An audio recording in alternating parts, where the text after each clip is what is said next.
Perkenalkan, nama saya Said Anwar. Saya akan membacakan 3 pertanyaan beserta jawabannya. Yang pertama, jelaskan pengertian komunikasi secara umum dan pengertian komunikasi dalam konteks penyuluhan. Jawabannya adalah menurut Desi dan Ulfi tahun 2021, komunikasi secara umum adalah suatu proses pembentukan, penyampaian, penerimaan, dan pengolahan pesan yang terjadi di dalam diri seorang atau di antara dua orang lebih dengan tujuan tertentu. Contohnya adalah komunikasi melalui telepon antara saya dan teman kerja dalam menceritakan bagaimana pekerjaan masing-masing. Dalam konteks penyuluhan, komunikasi adalah proses pertukaran pesan antara penyuluh dan klien, misalnya petani, untuk mengubah pengetahuan, sikap, dan keterampilan klien demi tercapainya tujuan penyuluhan. Contohnya adalah seorang penyuluh pertanian melakukan demonstrasi tentang inovasi penggunaan traktor MDEK dalam kegiatan pemupukan tanaman kelapa sawit. Yang nomor 2, salah satu unsur komunikasi pesan atau informasi dalam konteks ini apa saja manfaat cyber extension dalam kegiatan penyuluhan. Manfaat dari cyber extension adalah meningkatkan kualitas kegiatan penyuluhan, memfasilitasi komunikasi dua arah, memperluas materi penyuluhan,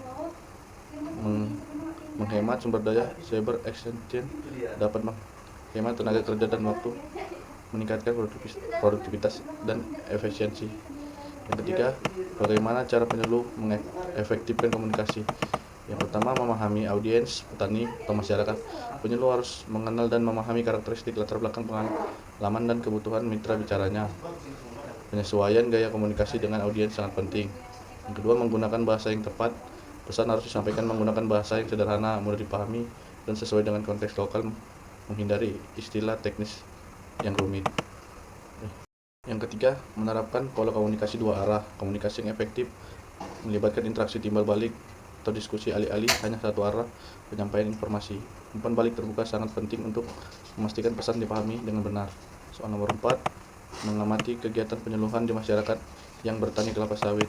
Identifikasi inovasi pertanian.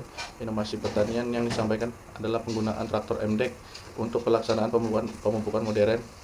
Penggunaan traktor MDEK ini memudahkan petani kelapa sawit untuk melakukan pemupukan lebih efisien waktu dan tenaga kerja. Tahap adopsi inovasi yang terjadi pada petani kelapa sawit. Poin pertama, pengetahuan. Pada tahap awal ini, petani kelapa sawit mulai menyadari adanya inovasi traktor MDEK dan memiliki sedikit pemahaman tentang cara kerjanya dan fungsinya. Poin kedua, persuasi. Petani menjadi lebih tertarik dan secara aktif mencari informasi lebih rinci tentang traktor MDEK.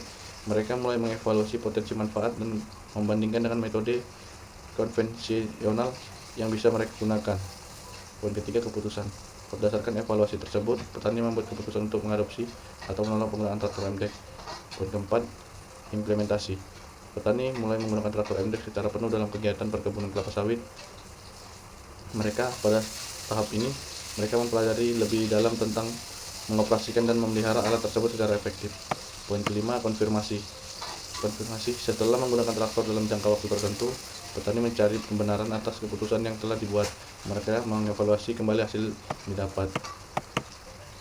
Faktor yang mempengaruhi kecepatan adopsi inovasi pada petani kelapa sawit, salah satu faktornya adalah sekitar perkebunan masyarakat terdapat perkebunan perusahaan yang sudah menerapkan inovasi penggunaan traktor MDEK untuk pelaksanaan pemupukan, sehingga masyarakat cepat untuk menerima inovasi ini.